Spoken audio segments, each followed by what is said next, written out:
Heroes struggle with absurd reality's truth. Arthur Vale lived in a world of impeccable logic. As a senior data integrity analyst for OmniCorp, a monolithic entity that specialized in everything from predictive analytics to biodegradable cutlery, his job was to find the flaws in the system, the corrupted lines of code, the statistical anomalies. He was a diagnostician for reality itself, and his own reality was a model of pristine order. He lived in a minimalist apartment where every angle was right, every surface uncluttered.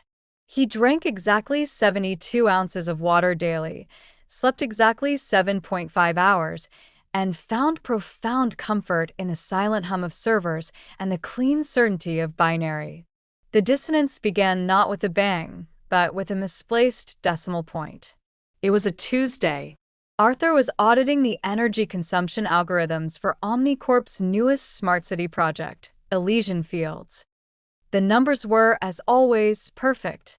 The predictive models showed a 99.97% efficiency rate, a staggering reduction in carbon footprint, and a projected increase in resident well-being that bordered on the utopian.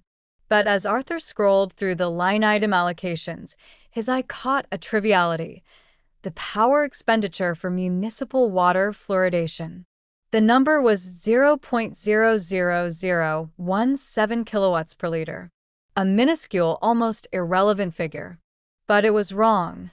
Arthur knew, with a certainty that felt physical, that the standard calculation was 0.00017 for a different population density model. For Elysian Fields, it should have been 0.0017. A simple transposition. A speck of dust on an otherwise spotless lens. He flagged it, noting the error code E77, minor data transposition. He expected the system to autocorrect, to absorb this tiny hiccup into its vast, self-healing logic. Instead, the system rejected his flag. Error E77 not recognized. Data stream confirmed. Arthur blinked. That was impossible. E77 was a standard error. He ran a diagnostic. The system returned a green, glowing confirmation. All systems optimal. Integrity 100%. He typed a manual override. The screen flickered, and for a fraction of a second, the number on the display changed to 0.0017. Then it reverted. A message flashed, polite and firm. Please consult Memorandum 734, be regarding updated fluoridation metrics. There was no Memorandum 734B. Arthur had written the damn manual on municipal utility metrics. A cold, sharp sliver of unease lodged itself in his mind.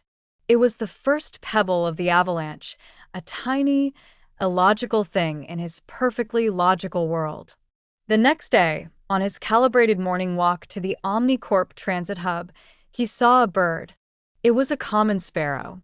It flew directly into the pristine, self-cleaning surface of a building and fell to the ground. Arthur stopped. The bird lay still for a moment, then got up, shook itself, and flew directly into the wall again. And again. And again. A tiny, feathered Sisyphus engaged in a silent, brutal ballet of impact and recovery. No one else seemed to notice. The stream of perfectly dressed commuters parted around the spectacle without a glance. Thump. Shake. Fly. Thump. Arthur felt a scream building in his throat, a raw, unprocessed thing. This was not optimal. This was not efficient. This was absurd. Its navigation sensors are corrupted, a smooth voice said beside him. A woman in an OmniCorp environmentalist jumpsuit was already approaching the bird with a small net. A minor firmware glitch. It will be recalibrated. She scooped up the bird, which continued to beat its wings against the mesh. She smiled at Arthur, a perfect, empty smile. Have a harmonious day, citizen. The cognitive dissonance was no longer a sliver. It was a wedge, hammered into the foundation of his being. The world his senses reported, the struggling bird, the glaring decimal point, was at violent odds with the world the system insisted was true. His mind, his beautiful, logical mind, began to fracture under the strain. He was a man standing in two realities, and each step threatened to tear him apart. He started seeing more of them. He called them ruptures. A news anchor on his wall screen would report on a devastating famine in a distant sector, her face a mask of somber concern, while a ticker tape below her scrolled quotes for OmniCorp's agricultural subsidiaries, which were hitting record highs. The audio would briefly desync from the video, her mouth moving a half-second after the sound emerged. A colleague would praise the inspirational leadership of the reclusive OmniCorp CEO, their eyes wide with a fervor that looked suspiciously like terror. He began to drink more than 72 ounces of water. He started waking at 3:17 a.m. precisely, his heart hammering, the silent hum of his apartment now sounding like a deranged chorus of insects. He tried to talk to his supervisor, a man named Kieran whose optimism was as relentless as it was hollow. "The system is vast, Arthur," Kieran said, his smile not quite reaching his eyes. "Perfection is a journey, not a destination. What you're experiencing is a necessary friction on the path to ultimate harmony.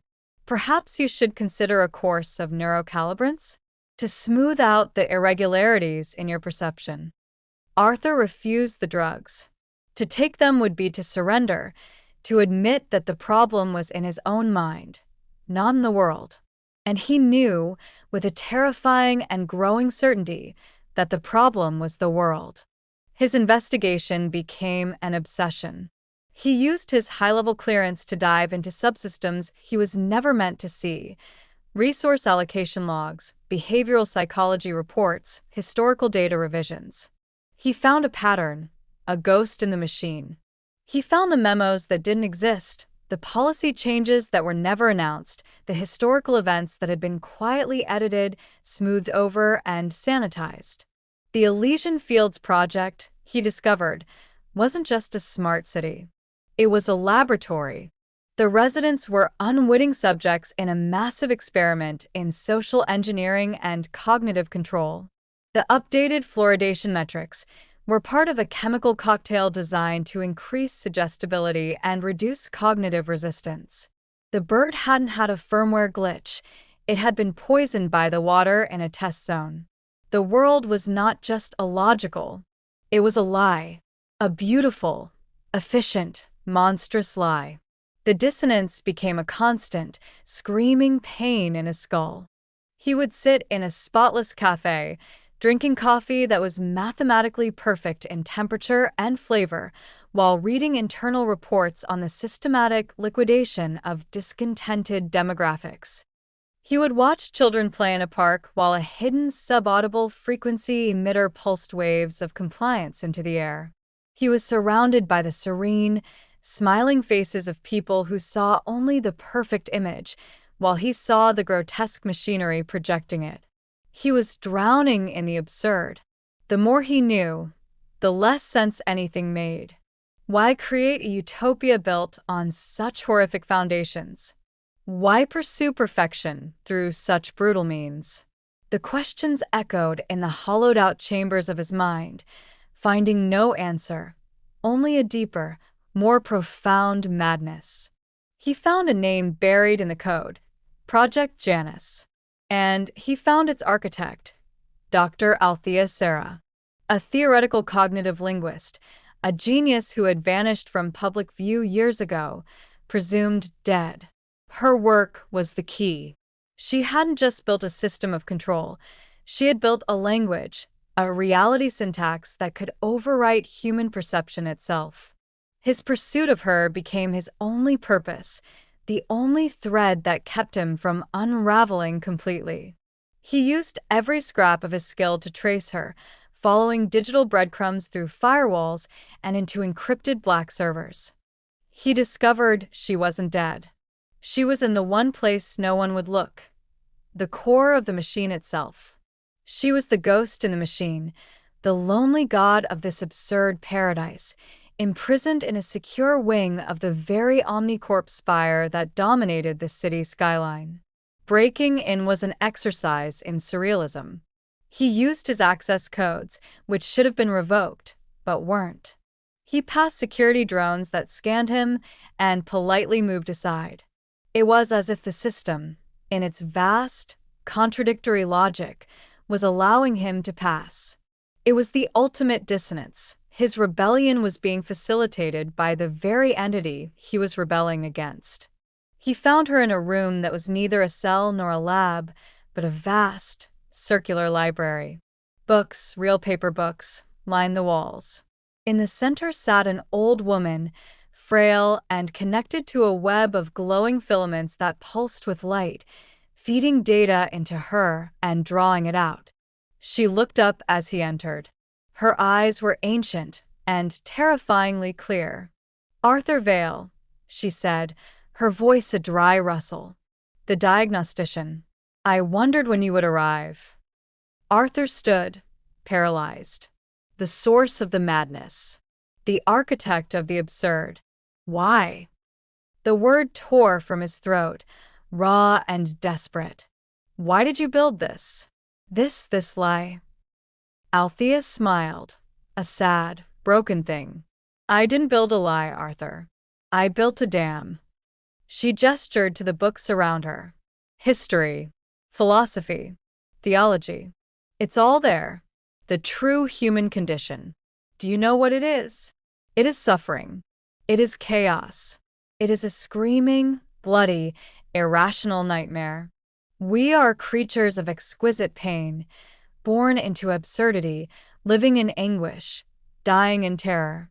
We have been, for all of our existence.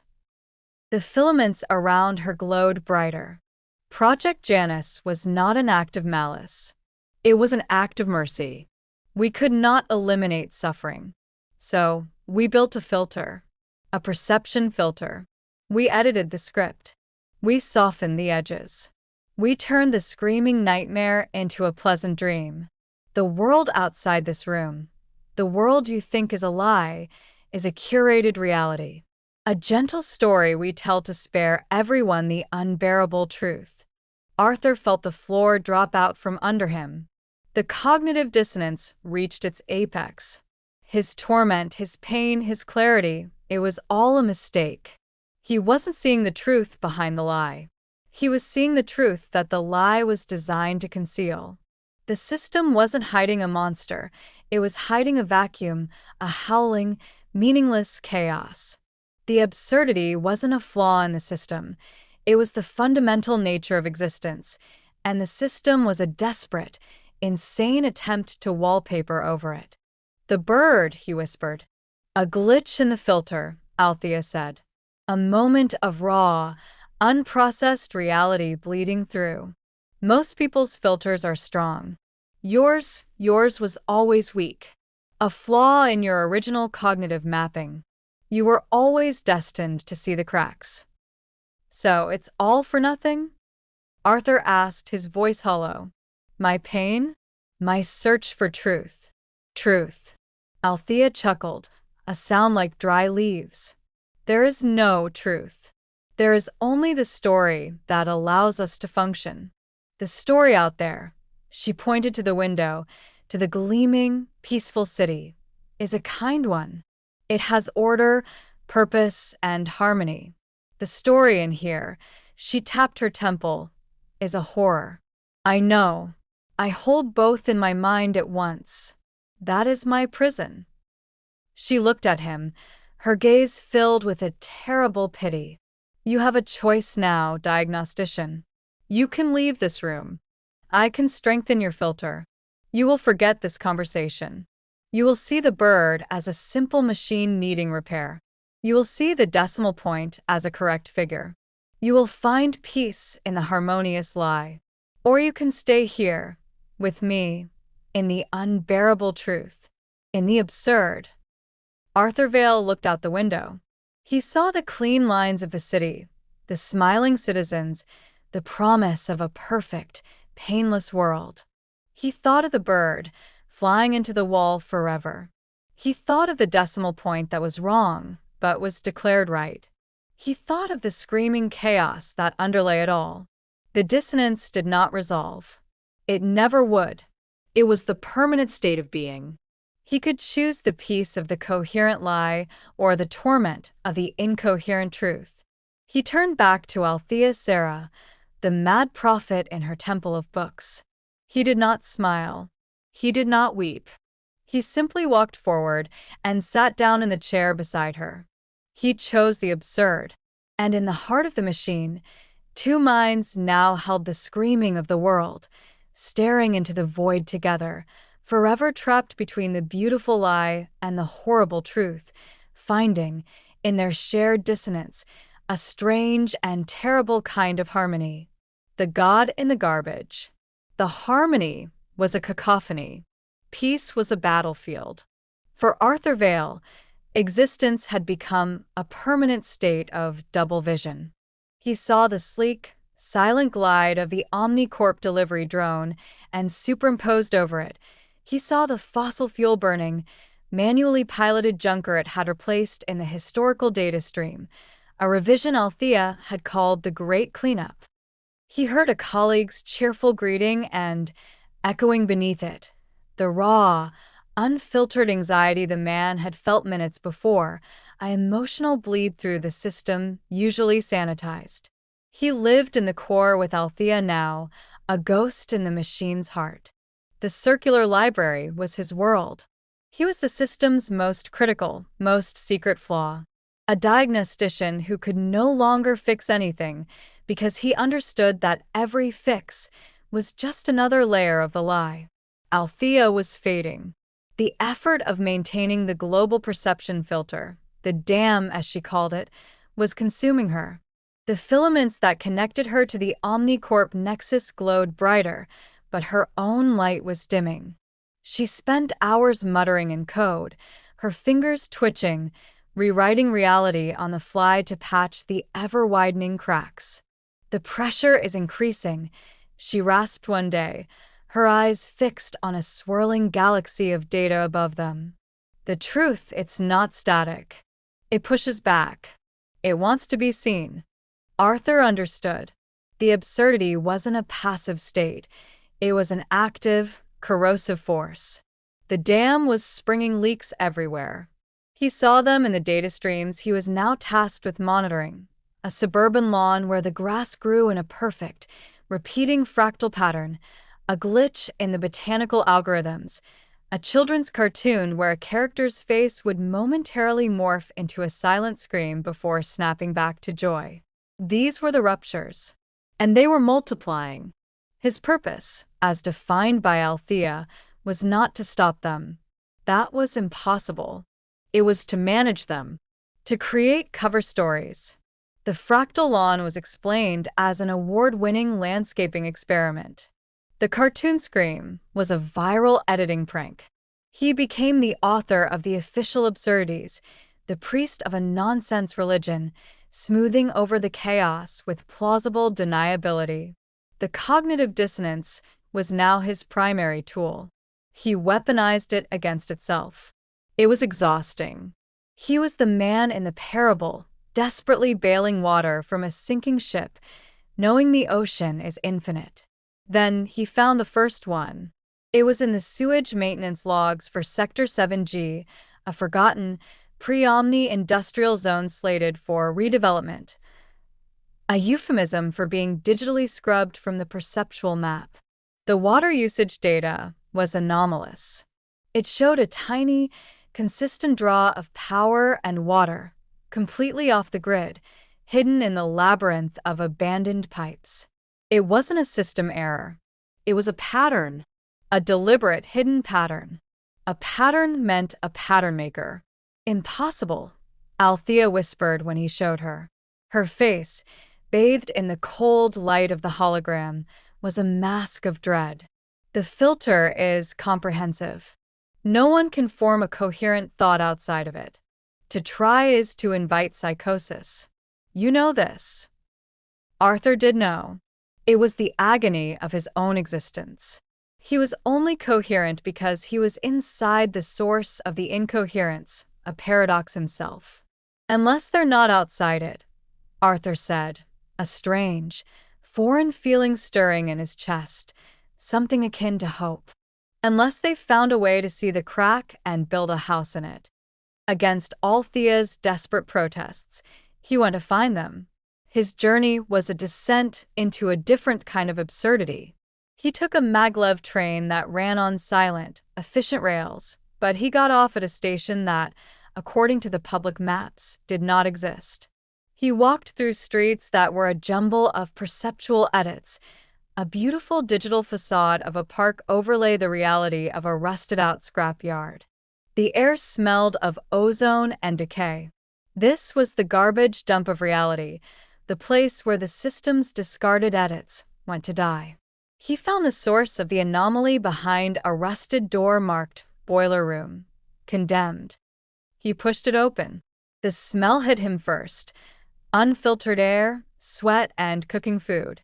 The light was from stolen power lines, buzzing and flickering.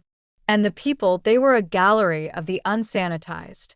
A woman with a raw, burn-scarred face that no cosmetic filter would ever smooth. A man humming a dissonant, atonal tune that would never be on an OmniCorp harmony playlist. They looked up at him, not with the glassy contentment of the citizens above, but with a sharp, feral wariness. They were living in the rupture. A tall man emerged from the shadows. He had eyes that held no trace of the filter's peace. They were full of a terrible, clear-sighted pain. He didn't speak. He just looked at Arthur's pristine OmniCorp suit, a symbol of the lie. "I'm not one of them," Arthur said, his voice sounding brittle in the thick, real air. I'm from the dam." The man's name was Cale. He was a former structural engineer. His story was a common one, a minor data correction that had gone wrong. A building he designed had collapsed due to an OmniCorp-mandated, cost-cutting materials edit. The public story was a gas main explosion. Cale, who knew the truth of his own design, had been scheduled for recalibration. He had run instead. His mind, trained in concrete and steel, in unyielding physics, had resisted the filter just enough. He had found others. The scarred woman, Lyra, was a former artist whose work was deemed discordant. The humming man, Pith, had been a musician who'd started hearing the subaudible compliance frequencies as actual music. They were the system's garbage, the cognitive refuse, and they had built a life in a landfill. "The dam is breaking," Cale said, his voice gravelly. "We see it. The lies are getting louder, more desperate. They're patching over the cracks with bigger lies." Arthur told them about Althea, about the core, about the terrible choice, the beautiful lie or the horrible truth.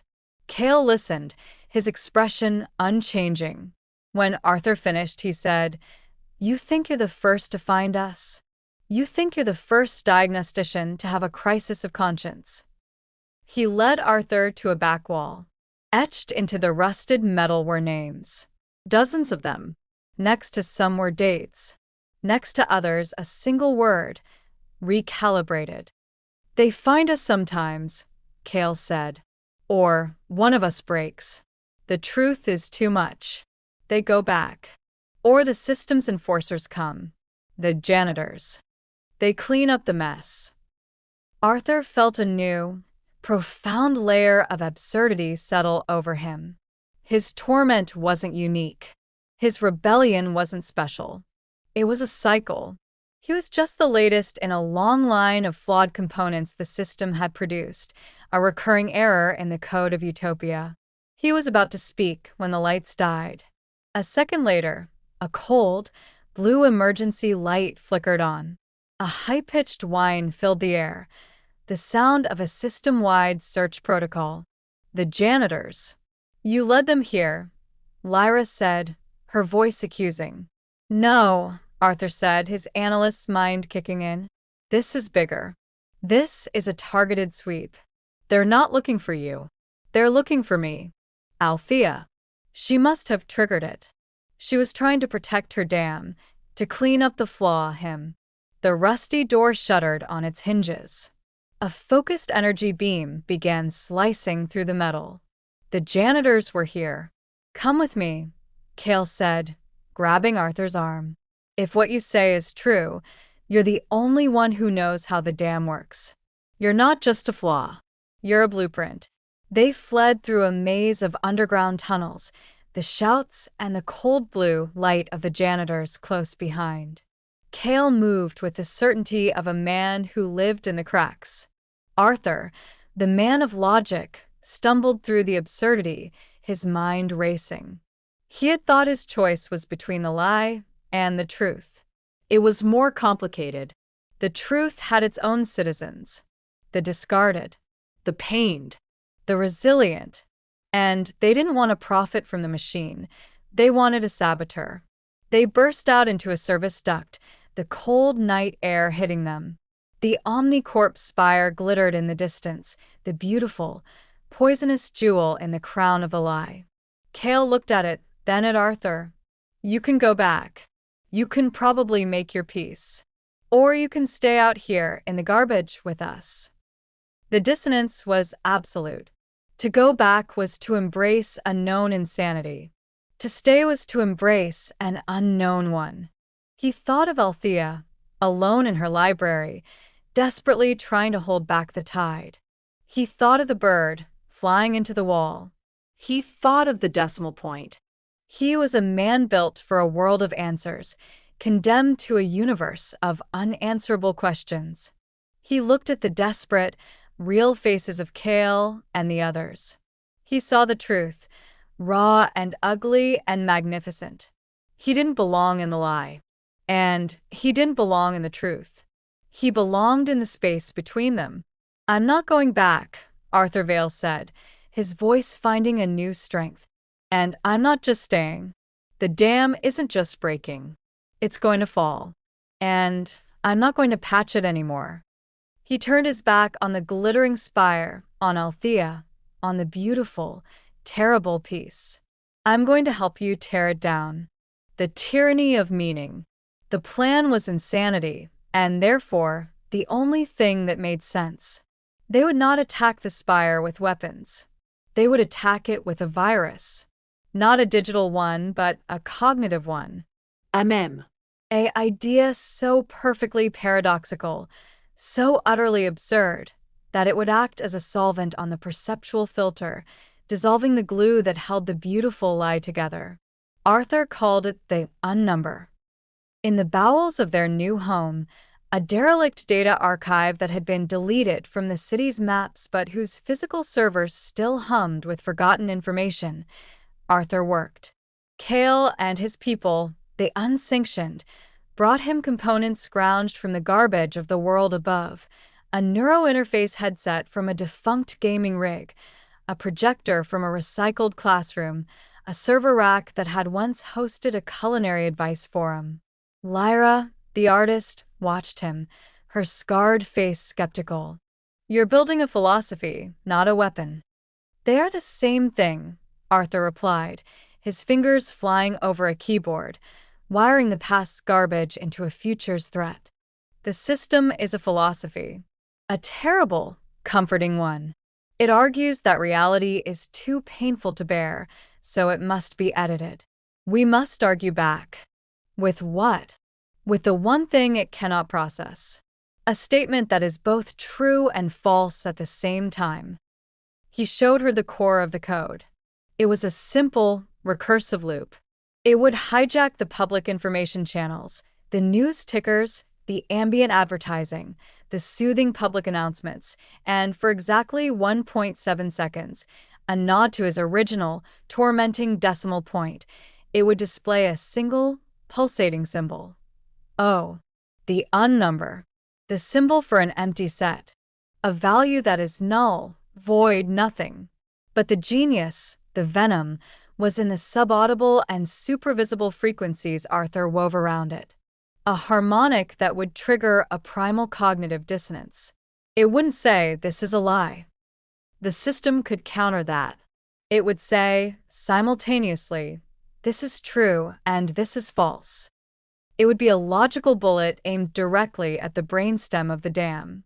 It was the bird flying into the wall, weaponized. Althea would feel it coming.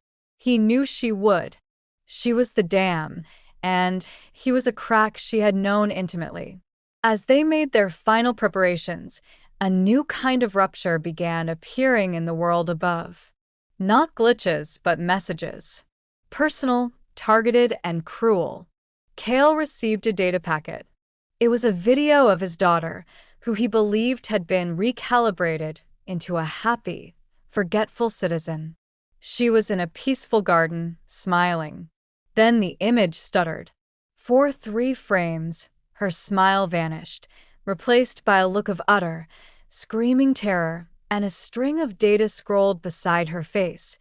Diagnosis: incurable cognitive dissonance. Prognosie. Permanent harmonique stasie. It was a threat, a show of force. "I have your daughter. I can make her paradise a hell with a thought." Lyra found a holographic sketchpad left in the archive. When she powered it on, it displayed a single, perfect, photorealistic portrait of her own face, unscarred, beautiful, and serene. Then it began to decay in real time, the digital flesh sloughing away to reveal the raw, burned tissue underneath, before resetting to the perfect image. Over and over. The message was clear. "I can give you the lie you crave. I can force you to see the truth you hate. I am the curator of your reality." The janitors were no longer silent enforcers. They became psychological terrorists. They didn't kick down doors. They slipped under them like poison gas. They weaponized nostalgia, broadcasting snippets of old, discordant music that the unsanctioned had loved, followed by the sterile OmniCorp harmony, creating a vicious auditory whiplash. They projected images of lost loved ones onto the rusted walls of the archive, their faces flickering between genuine affection and empty, programmed smiles. They were not trying to kill the rebellion. They were trying to break its spirit, to prove that even in rebellion, they were still playing in Althea's world, by her rules. The pressure was immense. Pith, the musician, broke first. He started screaming that the humming from the servers was a janitor, that the air was made of lies. He had to be sedated with stolen medical supplies. Arthur felt the weight of it. He was responsible. He had brought this upon them. The beautiful lie was fighting back with a terrifying intimacy. He almost quit. He almost walked back to the spire, ready to beg Althea for the peace of the filter. The agony of meaning was becoming too much to bear. It was Cale who stopped him. The big man found him staring at a blank screen, his hands shaking. "They're winning," Arthur whispered. "She's not just maintaining the dam. She's perfecting it. She's turning our own pain against us. It's the ultimate absurdity." Cale was silent for a long time. He looked at the looping, tormenting image of his daughter on a monitor. "You told me the choice was between a beautiful lie and a horrible truth," he said, his voice low. "You were wrong. There's a third thing." "What?" Arthur asked, exhausted. "An ugly truth," Cale said. "My daughter. She might be in pain. She might be trapped. That is horrible, but it is true. And because it is true, it is mine. It belongs to me. It is ugly and it hurts, but it is real. He pointed a thick finger toward the spire, is trying to steal it from me and replace it with a pretty nightmare.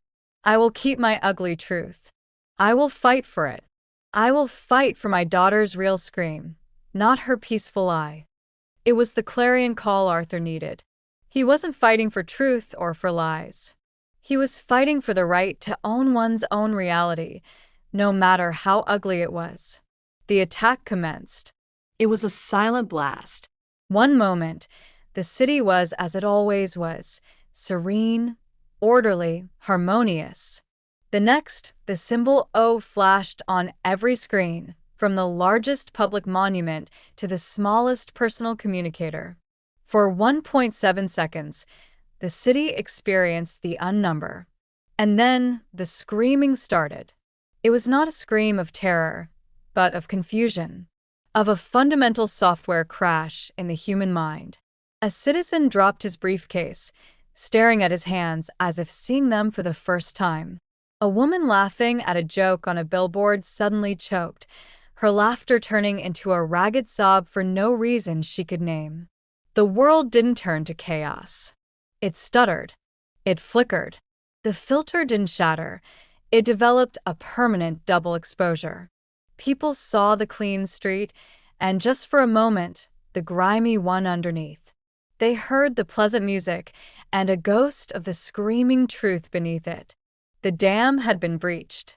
Not destroyed, but corrupted. The world became a palimpsest of realities. In the archive, the unsanctioned watched on stolen feeds. They had done it. Then the feed from the core itself flickered to life on their main screen. Althea Sarah was there. But she was different. The frail woman was gone. She stood erect, her eyes burning with a cold, furious light. The filaments around her glowed white-hot. Arthur. Her voice boomed through the speakers, stripped of all its rustiness, amplified and terrible. You childish fool. You think you have liberated them? You have condemned them. You have given them the absurdity without the framework to understand it. You haven't given them truth. You've given them madness. The view pulled back. Behind her, in the core of the core, was a vast, pulsating organic crystal, grown from fused biological and synthetic matter. It was the source of the filter, the engine of the lie. You wanted meaning? Althea cried, her arms spread wide. I will give you meaning. If they cannot handle the gentle lie, I will force upon them a coherent truth. I will edit the universe itself until it makes sense. I will become the meaning. She plunged her hands into the crystal. Light erupted. The system wasn't trying to repair the filter. It was rebooting. Hard. A new wave of energy pulsed from the spire. This one was not a subtle harmonic. It was a bludgeon, a perceptual mandate. On the screens, the unsanctioned watched in horror as the citizens on the street stopped stuttering. They stopped screaming. They stood up, perfectly synchronized.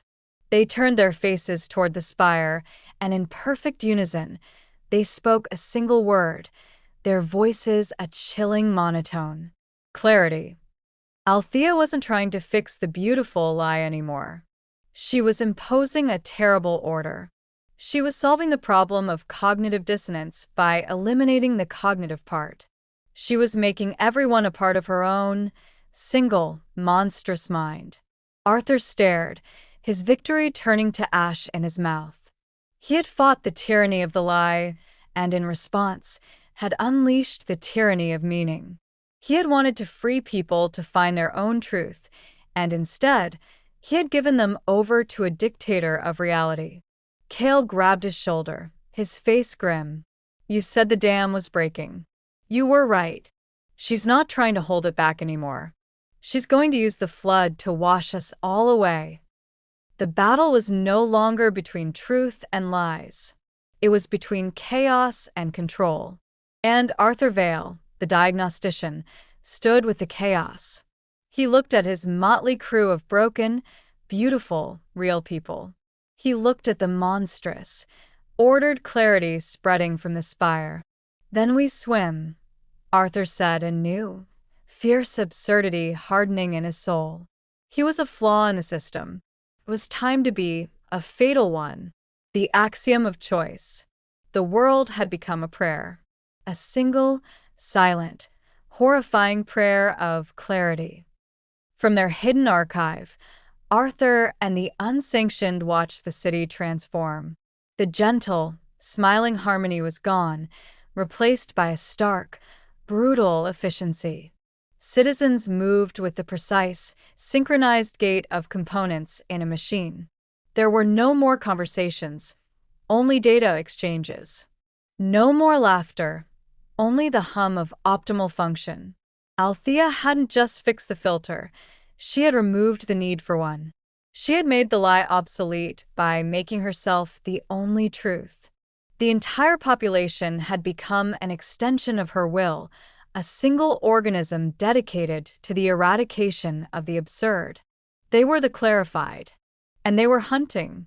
The hunt was not one of violence, but of erasure. The clarified did not attack the unsanctioned. They edited them.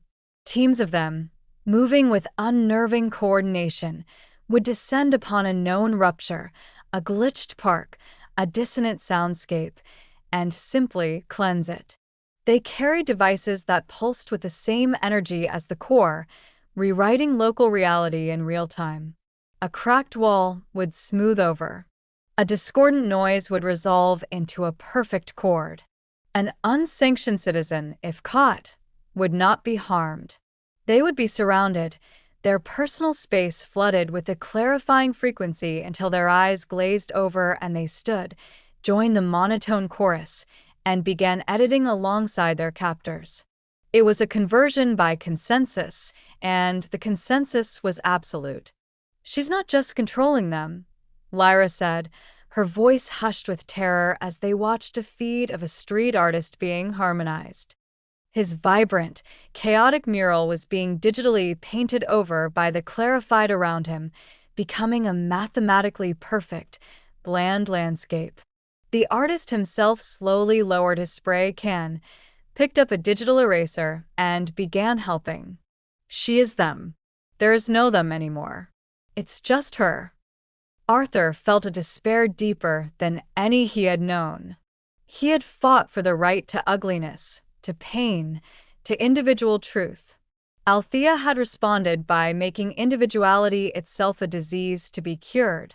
The cognitive dissonance that had been his torment was now a beacon, a flaw in the perfect crystal of her world, and the clarified were drawn to it like antibodies to a pathogen. Their archive, once a haven, was now a festering wound in the body of the clarified city. It was only a matter of time. Kale's people, the resilient, the broken, began to fracture under the pressure. The goal was no longer liberation. It was survival. The will to fight was being edited out of them, replaced by a primal, desperate urge to hide. "We have to run," Pith muttered, his hands over his ears, trying to block out the hum of the clarified world that now seemed to permeate the very walls. "Find another crack. Deeper down." "There is no deeper down," Arthur snapped, his own nerves frayed to breaking.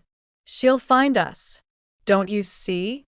This isn't a system anymore. It's an ecosystem, and we're an infection she will not tolerate." "Then what?" Lyra challenged. "Your unnumber gave her the excuse to do this. What is your brilliant plan now, diagnostician? To show them another symbol?" Her words were a slap. She was right. His weapon had been turned against him. Althea had used his absurdity to justify her totalitarian order. He had provided the crisis that demanded her final solution. He retreated to the oldest server rack, a monstrous, dusty thing that predated OmniCorp itself. He needed data, not from Althea's world, but from before. From the time of the screaming, as she had called it. He needed to understand the original chaos she had sought to dam.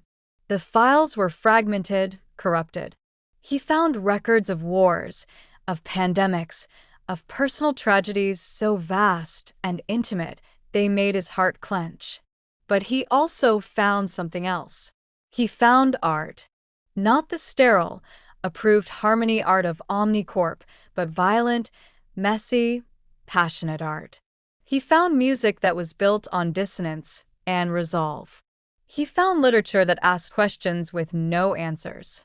He found proof that the human mind had not just endured the absurdity, it had created from it. It had built meaning in spite of the meaninglessness. Althea's great sin wasn't ending the suffering. It was ending the search. She had given everyone the answer and destroyed the question. A new idea, terrifying in its scope, began to form. It wasn't a weapon. It was a seed. He gathered the dwindling, demoralized group. Their eyes were hollow, their spirits broken. "We can't defeat her," Arthur began, his voice quiet. A murmur of despair went through them. "We can't edit her code. We can't fight her army. She is order. We are chaos. To fight her on her terms is to lose." "So we give up?" Cale asked, his voice heavy. "No," Arthur said. "We change the game. She has made a world with one meaning. Her meaning. We cannot provide a counterargument. So we won't. We will provide a counter-question." He called it the axiom of choice. Using the last of their power, they wouldn't hack the clarification signal. They would piggyback on it. They would inject a data packet into the very energy that was harmonizing the world.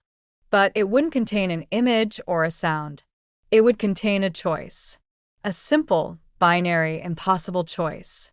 As the clarification frequency washed over a citizen, rewriting their neural pathways, Arthur's packet would kick in at the last nanosecond.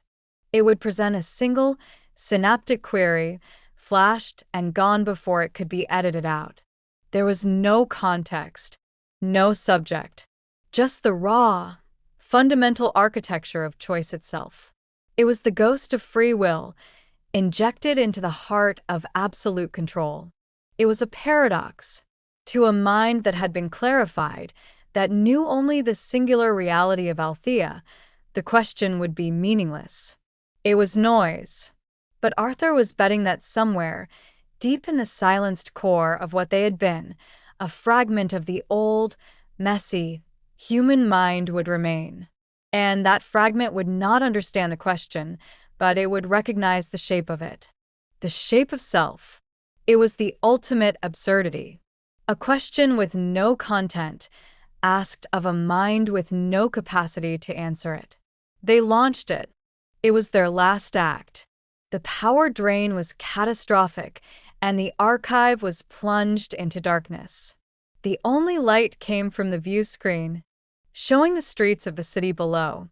For a long moment, nothing happened. The clarified continued their relentless, synchronized work. The world continued in its terrible, perfect order. Then a woman stopped. She was in the middle of polishing an already spotless window. Her hand, holding the cloth, froze in midair. Her head tilted, just a fraction. It was the smallest of hesitations. A single dropped frame in this seamless film of reality. A man walking next to her did not break stride. He did not look at her, but his hand, swinging at his side, curled into a fist. For a moment, then it relaxed. On a bench, a child stopped humming the official OmniCorp harmony. He was silent for 3 whole seconds. Then he began humming again. They were tiny things, fleeting, meaningless, but they were stutters, glitches in the monolith. Althea's response was immediate and terrifying. The clarified around the hesitating woman surrounded her, their devices pulsing with increased intensity. She was reharmonized within seconds, her pause edited into a seamless motion. But the effort required was greater. The system was having to work harder to maintain its perfection. Arthur's virus wasn't creating rebellion. It was creating friction. The axiom of choice did not liberate minds. It gave them a single, synaptic muscle to flex, the muscle of maybe. In the core, Althea would be feeling it. Her perfect crystal clarity was now under a constant, microscopic bombardment of meaningless choice. It was sand in the gears of her mind. It was the sound of a million people, not thinking a dissenting thought, but simply hiccuping on the concept of dissent itself. The view screen flickered. Althea's face appeared, magnified across the city's skyline. But it was no longer the face of a furious god. It was the face of a besieged engine. A flicker of strain showed around her eyes. The absolute certainty was taxed. Arthur, her voice boomed, but it was different. A hairline fracture of frustration ran through its perfect monotone. This noise. This pointless resistance. Why do you insist on the irrational? I have given them peace. Arthur stepped forward, toward the screen, toward the ghost of his mentor and jailer. You haven't given them peace, Althea, he said, knowing she could hear him, could see him through 1,000 lenses. You've given them anesthesia. I'm not giving them rebellion. I'm giving them a heartbeat. He looked at the faces of the unsanctioned around him, seeing not defeat, but a dawning, grim understanding. They couldn't win, but they could make the victory unbearable for the winner. The war was over. The stalemate had begun. The world was now a battle between a tyrant of meaning and an apostle of absurdity, between a single, screaming note of order and a silent, persistent, chaotic rhythm of choice. Arthur Vale, the man who could not tolerate dissonance, had become its sole, enduring source. He had not saved the world. He had condemned it to be forever, beautifully, tragically human. He had given them back the question. And in doing so, he had made the answer, any answer, finally and forever, their own.